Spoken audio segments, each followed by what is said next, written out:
അടുത്ത് പണം വാങ്ങി വന്ന യൂസാലി നിങ്ങളെ പണം തിരിച്ചു തന്നോ എന്ന് ഒരുത്തൻ ചോദിച്ചത്.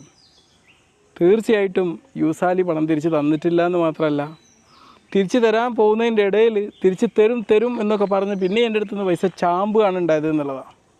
പലപ്പോഴും ആൾക്കാർ നമ്മളെ പറ്റിക്കുമ്പം അവർ നമ്മളെ മൈൻഡിനെ ഹിപ്നോട്ടൈസ് ചെയ്തിട്ട് ഉണ്ടാക്കുന്ന വലിയൊരു അബദ്ധത്തെക്കുറിച്ച് പറയാനാണ് ഞാൻ പറയുന്നത്. യൂസാലി എനിക്ക് ലക്ഷങ്ങൾ തരാനുണ്ട്, ഇൻവെസ്റ്റ്മെൻറ്റ് എന്നും പറഞ്ഞു വേറെ ഔദ്യോഗികമായിട്ടുള്ളൊരു സ്ഥലത്തേക്ക് കൊണ്ടിട്ടതിന് പകരം മറ്റെവിടെയോ കൊണ്ടിട്ടിട്ട് പൈസ എൻ്റെ പണം മുഴുവനും തുലച്ച ആൾ. അങ്ങനെയൊക്കെ നിന്ന് ഒരു ദിവസം യൂസാലി എൻ്റെ അടുത്തേക്ക് വരികയാണ്. എന്നിട്ട് പറയാണ്, എനിക്ക് ഒരുപാട് തെറ്റുകൾ പറ്റിപ്പോയി, ഞാനൊരു വലിയൊരു ആത്മീയ ആചാര്യൻ്റെ അടുത്ത് പോയി, ഞാൻ നന്നാവാൻ തീരുമാനിച്ചു.